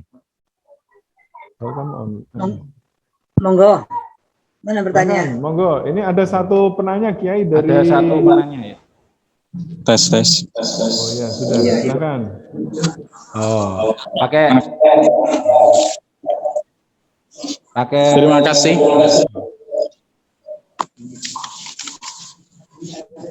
Oh, pakai mic mawon. Itu di-mute. Iya. Berdiri, Mas. Terima kasih atas waktunya. Perkenalkan, nama saya Ahmad Busro dari semester 7 Mahat Ali Balekambang. Ingin menanyakan, aslinya ada dua soal, tapi karena ini terakhir jadi ya satu saja. Pertanyaan saya tepatnya, sebenarnya siapa aktor hoax di Indonesia? Apakah juga seorang akademisi seperti di Rusia, atau hanya orang dengan fanatisme buta sehingga dia menyebarkan berbagai macam berita seperti itu? Terima kasih. Sekian pertanyaan dari saya. Assalamualaikum warahmatullahi wabarakatuh. Waalaikumsalam. Baik, terima kasih untuk para penanya. Untuk pertanyaan selanjutnya, kalau seandainya kita masih punya waktu, mungkin kita nanti bisa teruskan ya. Untuk sementara kita tampung dulu 3 pertanyaan. Pertanyaan yang pertama dari Mat Ali Nurul Kornain Putra, dari Mas Ihyaul Fikro ya. Dari Mas Ihyaul Fikro tadi mempertanyakan tentang jar wa ta'dil bagi orang awam atau metodologi yang digunakan orang awam untuk mentakdil konten gitu. Mungkin bisa langsung dijawab. Ya, pertanyaannya menarik ya. Jadi kalau saya malah melihatnya terbalik ya. Ketika Mas siapa tadi namanya? Mas Muhammad ya. Ihyaul Fikri bukan? Oh bukan Ya. Sebelumnya belum memperkenalkan diri ya, tadi. teman kita dari Nurul Kornain tadi, yang ditanyakan ini justru semakin menguatkan sebuah fakta ya, bahwa masyarakat kita itu belum melek digital ataupun kesadaran punya literasi digital ini masih jauh dari yang diharapkan. Nah, terkait dengan masalah bagaimana orang awam untuk mentakdil ya, sementara syarat dari muadil atau orang yang memberikan predikat positif kepada sebuah konten itu juga tidak mudah. Maka ada 2 opsi yang bisa saya tawarkan. Yang pertama, bagi orang awam, nah ini Pertama sadarkan dulu kalau dia itu awam, itu penting Mas. Karena hari ini tuh semua orang merasa Ahli. expert, merasa ahli, ahlinya ahli, intinya inti, core of the core, ya, balik ke situ nanti. Semua orang merasa punya kompetensi. Sekarang Anda lihat, isu-isu yang menjadi diskusi ataupun perbincangan, bahkan perdebatan, itu seringkali justru yang memperdebatkannya adalah bukan orang-orang yang kompeten di bidangnya, termasuk isu terkait dengan masalah agama kan. Itu tadi saya contohkan seperti orang kalau nyari informasi tentang istikharah itu nyata ke Google gitu. Nah, kalau saran saya, pertama sadarkan kalau orang itu awam, berikan dia edukasi, edukasi, bukan justifikasi, bukan edukasi itu artinya ya prinsip dakwah lah, bil hikmati wal mau'izatil hasanah lah. Kita sampaikan kepada dia baik-baik, kita omongin dia baik-baik. Dan untuk orang awam, saran saya adalah mengikuti fiqh, ya, mengikuti otoritas yang ditunjuk secara officially, secara resmi oleh pemerintah. Kan kita sudah banyak, beberapa waktu yang lalu saya juga mengunjungi websitenya Kementerian Agama Republik Indonesia, itu banyak sekali poster-poster ya, kemudian juga dalam format square ya, di Instagram itu banyak banget itu poster-poster tentang menjaga jarak, kemudian juga patuh memakai masker dan sebagainya. Nah, mungkin permasalahan yang sedang kita hadapi ini sebenarnya adalah, kalau saya melihatnya dari aspek teknis ya, artinya bahwa banyak sekali masyarakat kita ini yang mungkin belum terjangkau oleh internet. Jadi ini juga dikeluhkan juga oleh Pak Menteri Pendidikan ya, Mas Nadiem Makarim, bahwa memang cakupan internet kita ini, jejaring ini, sehingga mungkin dakwah-dakwah yang seperti dari otoritas-otoritas resmi itu belum bisa sampai ke tulangnya gitu. Nah, peluang bagi Ma'had Ali itu sendiri gitu maksud saya. Peluang buat Ma'had Ali itu sendiri di setiap daerah mungkin seperti kasusnya di Balai Kambang. Balai Kambang ini mungkin biasanya kan ada KKN ya. Nah, mungkin juga Balai Kambang nanti punya yang disebut dengan desa binaan. Desa binaan. Jadi ngajinya bukan hanya ngaji tasawuf, tetapi juga ngaji digital, ngaji literasi digital. Ya bukan yang orientasinya orientasi digital ansih ya, yang bukan hanya bisa dilakukan oleh orang-orang yang sarjana komunikasi, tetapi bagaimana kita mengolah apa yang ada dalam kutubut turoth, itu kita sampaikan kepada publik, kepada masyarakat dalam bentuk edukasi. Ini juga penting gitu. Contohnya seperti, anggap saja lah, seperti Ma'had Ali Balai Kambang ini. Di Jepara, nama Ma'had Ali Balai Kambang ini cukup punya pengaruh yang luar biasa gitu. Dan ketika ada konten yang keluar dari sini, maka orang awam pun juga akan mudah gitu loh mendapatkan. Dia nggak perlu, orang awam itu kan, kalau ditanya orang awam itu, mazhabnya ikut siapa? Kan ikut orang yang ngasih fatwa kan? Jadi ketika dia disuruh gini ya sudah, itu yang paling baik gitu. Nah, tinggal yang ngasih fatwa inilah yang kemudian memikirkan bagaimana agar konten itu bisa tersampaikan. Saya tuh kadang-kadang gini ya Mas, kadang-kadang punya cita-cita, ini mungkin agak banyak ditentang oleh banyak orang juga gitu. Khotbah Jum'ah itu loh. Mbok yo sekali-kali gitu kita ngomong tentang media sosial ya, kita ngomong tentang bahaya hoax. Tetaplah ittaqullah mastata'tum, itu konten-konten yang wajib ya harus disampaikan. It's okay, tidak ada masalah. Tetapi kadang-kadang saya juga khutbah ya. Kalau saya ngelihat di mimbar khutbah itu kan ada buku khutbah. Cetakan tahun 1900 berapa itu? Sudah sangat lama Tahun sekali 90-an gitu. ya. Nah, itu biasanya digunakan oleh para khotib yang nggak sempat bikin khutbah ya, karena paginya mungkin kerja atau apa gitu ya. Sehingga apa yang terjadi, ritus mingguan yang sangat luar biasa ini hanya digunakan untuk menyampaikan yang itu-itu saja gitu. Padahal itu kanal ataupun saluran media informasi yang luar biasa gitu. Anda datengin orang minimal 40 nggak pakai undangan loh. Mas santrin aja kalau nggak dikasih aqua itu nggak datang. Cuman Anda kasih style gitu, suara kirok di masjid gitu, auzubillahi orang, oh Jumatan, kan gitu kan. Tapi kalau mahal santri harus dibujuk dulu. Kalau kamu nggak masuk sekolah, nanti nggak dapat istri cantik. Oke, masuk sekolah gitu. Jadi motifnya ini terlalu banyak gitu. Tapi kalau kanal-kanal yang tersedia itu kita manfaatkan, insya Allah itu akan menjadi sebuah benefit ya. Jadi saran saya untuk orang awam, karena dia awam, dekati edukasi yang baik. Dia tidak punya kemampuan. Kalian suruh untuk sekolah, ya sudah, mondok jadi Mahat Ali, ya nek jek enom. Dan wis tuwa. Mending dia kita prioritaskan untuk sebanyak-banyaknya nyari bekal akhirat kan gitu kan. Nah disitulah peranan kita untuk lebih proaktif kepada masyarakat dalam menyampaikan konten-konten jarh wa ta'dil tadi ya, konsepnya seperti itu. Yang berikutnya, peran pemerintah. Wah, ini nih kalau saya jawabnya salah nanti dijewer sama Kiai Rusdi ini nanti ya. Peran pemerintah ya. Kalau kita ngomongin peran pemerintah sangat luar biasa sekali sebenarnya ya. Ini bukan apa-apa sih, saya ngomongnya, saya mengikuti betul. Jadi kalau ada orang nanya, kenapa sih Indonesia itu nggak kayak negara-negara lain seperti lockdown dan sebagainya. Bapak Ibu sekalian, seperti kata Bu Sri, bukan Ndang Baliosri loh ya, Bu Sri Mulyani, itu kebijakan penanganan COVID ini memang kita itu tarik ulur. Jadi antara aspek kesehatan dengan aspek ekonomi. Jadi tidak bisa kesehatan tok gitu, sehingga lockdown dan sebagainya. Jadi memang tarik ulur ya. Nah, kalau dibilang peran pemerintah itu sudah luar biasa sekali Pak, capeknya. Ganti strategi sudah berapa kali. Ribuan regulasi mereka keluarkan. Ya, mulai dari PPKM mikro ya, terus sekarang ada level-level itu, kemarin teman saya bilang level-levelan kayak ayam geprek saja. Itu kan apa ya, artinya ya saya nggak nyalahin dia karena dia adalah pengusaha rental mobil yang terdampak dengan COVID. Habis ambil mobil 4 kredit semua lah dilalah COVID.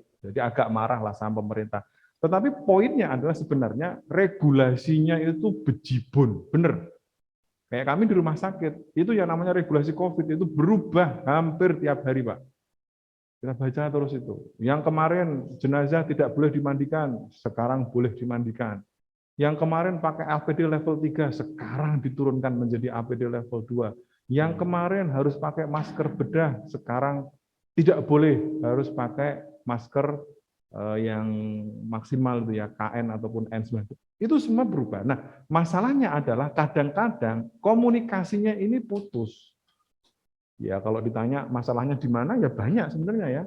Kalau saya sih lihatnya kalau ibu-ibu ya, kalau ibu-ibu itu lebih suka dengerin, lihat film Ikatan Cinta daripada dengerin berita-berita tentang kayak gitu. COVID, pateni TV ini gak penting blas gitu. Ini mungkin ya siapa sih yang nggak kecewa ya, nggak terdampak oleh COVID? Kita semua terdampak gitu. Tetapi tadi saya sampaikan di tengah krisis satu-satunya yang bisa menyelamatkan kita adalah pengetahuan. Itu saja. Kita memang tidak bisa merubah peta krisis ini, nggak bisa kita rubah. Mau sesakti Wiro Sableng atau si buta dari gua hantu nggak bisa, Pak. Tapi kita bisa membentengi diri kita dengan pengetahuan. Jadi kalau dibilang peran Kemenkes RI, kemudian juga Kominfo itu ya Allah, kerjaannya itu 24 jam, Pak. Menangani hoax-hoax yang berkeliaran itu. Tapi tadi saya bilang, pengguna internet lebih banyak daripada jumlah pegawai Kominfo. Nah, kalau tanggung jawab ini selalu kita mintakan kepada pemerintah, meskipun pemerintah juga punya tanggung jawab ya, nggak akan selesai krisis ini. Jadi seperti kata Gus Mus, saya mengutip apa yang disampaikan beliau, ini musibah kemanusiaan. Kita semua harus ambil peran. Jadi makanya tadi saya bilang, kalau peran pemerintah apa? Wah, kalau kita selalu berpikir seperti itu, nggak kelar ini pandemi, Pak. Kita harus ambil sikap sebisa mungkin. Kalau sampean di kampung wong kajatan kabeh gak ono sing nganggo masker, yo sampean tok siji nganggo masker gak apa-apa. Hitung-hitung amal hadis Kanjeng Nabi fatuba lil ghuraba. Wong aneh kan? Kan gitu.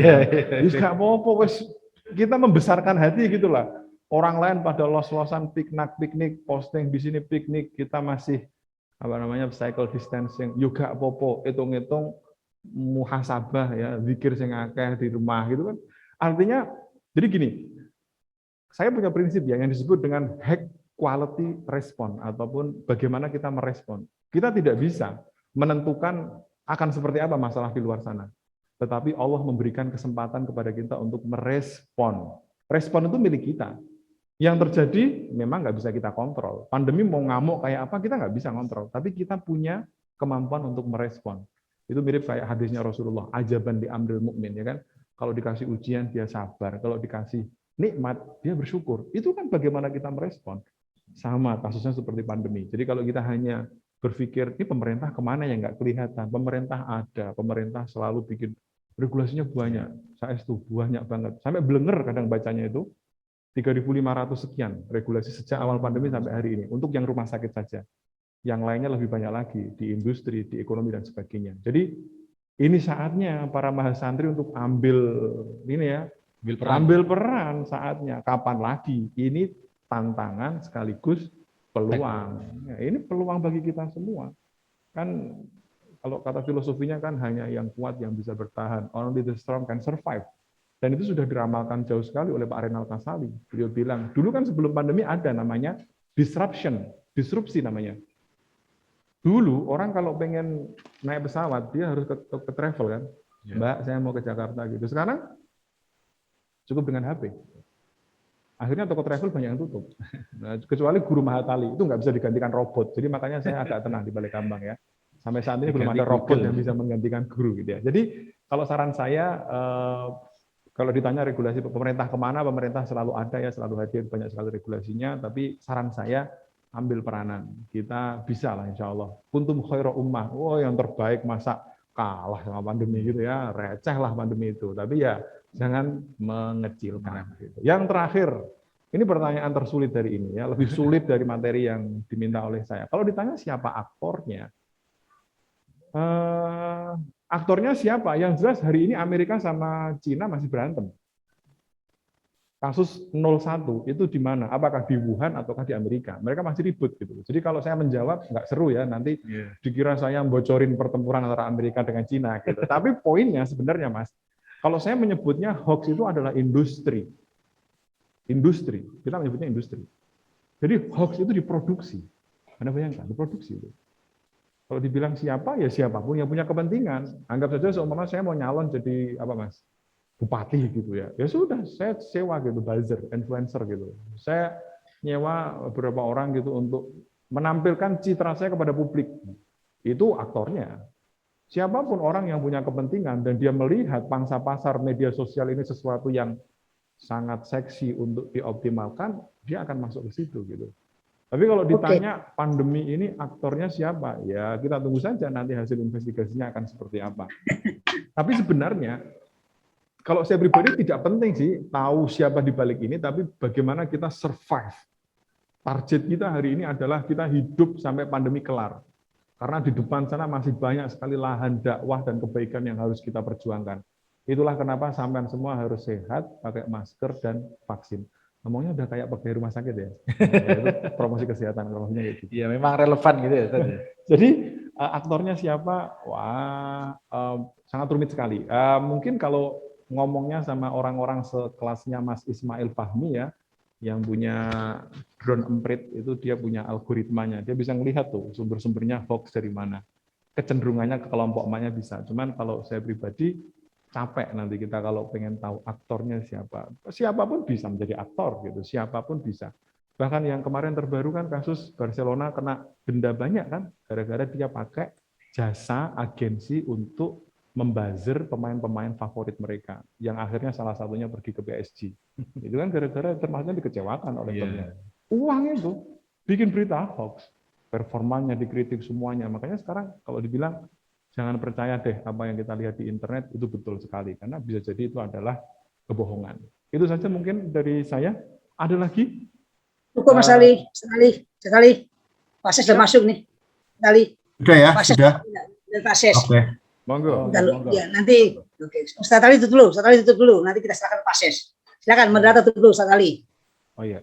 Terima Terima kasih atas kesempatan waktu yang telah diberikan. Terima kasih juga untuk para penanya. Semoga jawaban dari beliau, Kiai Haji Ahmad Fajar Inhal, bisa memuaskan dan bisa menjawab secara komprehensif.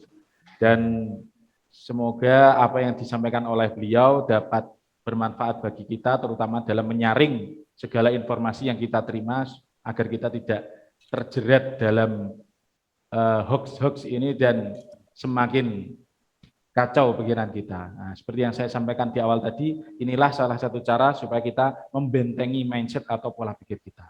Ya, terima kasih kepada semua pihak yang telah bekerja sama. Sebelum kami tutup, kami meminta sedikit ini Ustadz ya, sebentar untuk semua peserta supaya bisa membuka kameranya untuk kepentingan dokumentasi gitu Ustadz. Ini nggak punya Oh kamera ya, semua. betul Kami betul. minta kepada semua peserta Zoom meeting pada hari ini untuk berkenan membuka kameranya untuk dokumentasi. Kami tunggu. Ya. Ada dari MATBS Kudus, ada dari Mat Ali Waliandu dan yang lain. Kami mohon supaya berkenan untuk membuka kameranya. Nah, alhamdulillah sudah ada itu satu persatu. Yang di sini saya foto aja ya, kasihan nih. Suruh buka kamera, dia nggak pakai kamera semua ya. Nah, terima kasih. Nah, sudah Kang Fajar itu sudah, ya? Sudah? Belum? Sebentar, Ustaz.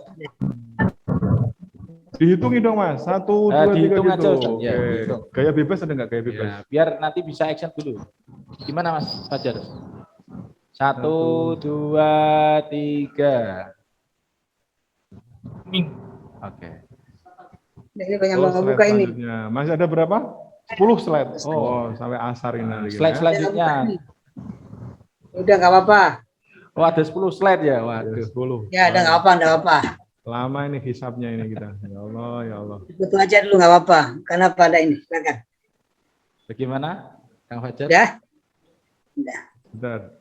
Oke, di foto aja nggak apa-apa Mas. Enggak apa-apa, Mas. Yes. Oh ya. Thank you. Oke. Sudah Mas Fajar? Alhamdulillah. Terima kasih Bapak Ibu sekalian telah berkenan membuka kameranya dan kami ucapkan terima kasih juga kepada Kiai Ahmad Rusdi atas kesempatan yang telah diberikan kepada Mat Ali Balekambang. Kami sekali lagi mengucapkan terima kasih atas segala partisipasi dari segala pihak dan tentu kami memohon maaf atas segala Tadi jenengan boleh di-share materinya kalau mau di-share ambil jenengan. dan kami juga memohon maaf jika dalam menyampaikan, dalam membawa acara ini kami terdapat kesalahan baik ahwal ataupun akwal. Kami mohon maaf sebesar-besarnya. Kami akhiri. Wallahul muwaffiq ila aqwamit thoriq. Wassalamualaikum warahmatullahi wabarakatuh. Waalaikumsalam warahmatullahi wabarakatuh.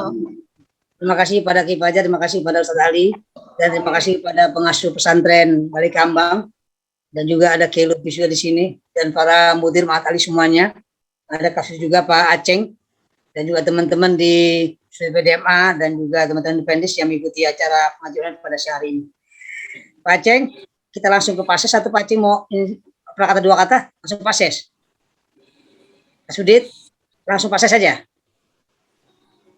Oke. Langsung Pases, Pak. Oke. Iya. Sama-sama kita dengarkan apa sambutan arahan dari Pak Ses, Dr. Haji Rahmat Buya Sabdi. Pada beliau kami persilahkan. Monggo, Pak Ses. Baik, terima kasih Pak Ustadz Rusdi. Yang saya hormati Pak Aceng ya, Kak Sudit di Pontren, kemudian Pak Kiai Ahmad Fajar Inhal, juga Ustadz Ali Islami ya, yang dalam kesempatan ini menjadi narasumber dan moderator. Pertama tentu saya merasa senang sekali pada sore hari ini atau siang hari ini bisa bersilaturahim dengan Pak Kiai ya, dengan rekan-rekan yang lainnya dari Pontren dan para peserta. Dan sekaligus saya mohon maaf tadi sedianya saya pagi akan hadir di pengajian online ini, tapi tidak diduga ada acara molor hampir 1 jam, jadi saya geser ke ujung di penghujung acara untuk sekaligus ya mungkin menutup acara karena sudah selesai. Saya tentu sangat mendukung acara seperti ini karena saya kira Pontren ini memiliki peran yang luar biasa dalam rangka pendalaman dan peningkatan pemahaman keagamaan masyarakat. Dan kita tahu bahwa Pontren sekarang alhamdulillah sudah mendapat perhatian yang lebih khusus dari pemerintah. Seiring dengan Undang-Undang Nomor 18 Tahun 2019 tentang pondok pesantren, juga ada dana abadi pesantren juga, itu adalah wujud dari perhatian pemerintah menjadi yang semakin besar terhadap pondok pesantren, dan mudah-mudahan ke depan juga pondok pesantren ini menjadi salah satu Direktorat Jenderal Ditjen di Kementerian Agama, sehingga keluasan untuk pengelolaan lembaga maupun tenaga ya yang terlibat dalam pengelolaan pondok pesantren ini bisa lebih menjangkau kebutuhan masyarakat luas. Dan saya kira pengajian seperti ini sekali untuk mentolaah kita tentang kajian-kajian keagamaan, apalagi menghadirkan narasumber yang sangat berkompeten. Makanya saya ucapkan terima kasih Pak Kiai Ahmad Fajar Inhal yang sudah hadir dalam kesempatan ini, dan tentu Ma'had Hali juga adalah bagian penting dalam pembangunan pondok pesantren, karena itu ada institusi yang tertinggi mungkin di pondok pesantren, dan karena itu juga perlu mengawal substansi yang lebih baik juga, yang lebih dalam ya tentang kajian-kajian keagamaan ini. Saya sebenarnya hanya menyapa saja ya, dan ikut senang dengan adanya acara ini. Mudah-mudahan ke depan terus ini terlaksana dengan konsisten, dengan terus-menerus ya, dan melibatkan para narasumber yang berkualitas. Saya sebagai sekretaris Ditjen Pendis tentunya mendukung kebijakan-kebijakan yang sedang disiapkan oleh Pak Direktur dan teman-teman ya terkait dengan peningkatan kapasitas dan kompetensi maupun kemandirian dari pondok pesantren. Ya, kami menunggu ya, dan saya juga mendukung kalau memang ada usulan-usulan terkait dengan program maupun terkait dengan peningkatan anggaran. Itu barangkali saya menyapa saja, Ustaz.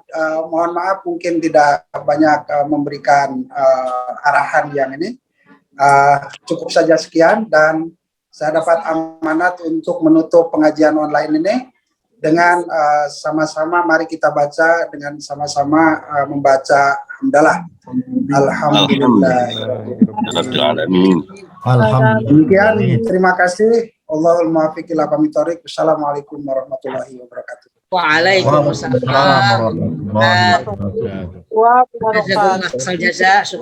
terima kasih pada Pak Ses, terima kasih kepada Pak Ceng, terima kasih pada para Mudir Ma'had Ali dan juga Pengurus Amali Kiai Nur Hanan serta jajarannya yang lagi sibuk di Malang ya. dan juga para yang lain. Ustaz, Malang ya, subhanallah, cuma saya nggak ikut. Ya, terima kasih semuanya para Mas Santri. Insya Allah kapan-kapan kita bisa bertemu pada bukan hanya ngaji online, tapi juga ngaji yang lain lah dalam bentuk pertemuan tatap muka. Tapi tatap mukanya tatap muka belajar, bukan tatap muka hancur ya. Tatap muka ini benjol nanti. Demikian, Kiai Fajar ya. Setali, terima kasih pada pengasuh pesantren Kiai Mahmud, Kiai Mustamar, dan Kiai Lubis, dan para teman semuanya. Insya Allah kita ketemu lagi pada kajian kita Kamis depan pada waktu yang sama, insya Allah dengan tema yang berbeda tentunya. Tunggu saja informasi dari kami, dan akhirnya bersama satu dengan baca hamdalah. Alhamdulillah. Wassalamualaikum warahmatullahi wabarakatuh. Waalaikumsalam warahmatullahi wabarakatuh. Waalaikumsalam warahmatullahi wabarakatuh. Terima kasih Pak Ustadz, Pak Kiai. Terima kasih Pak Kiai. Ya. Pak Sekretaris, terima kasih juga sudah menutup. Ya, kita tutup. Terima kasih. Izin saya close ya. Ya. Satu balik aja lah. Ya, balik. Ada yang mau disampaikan?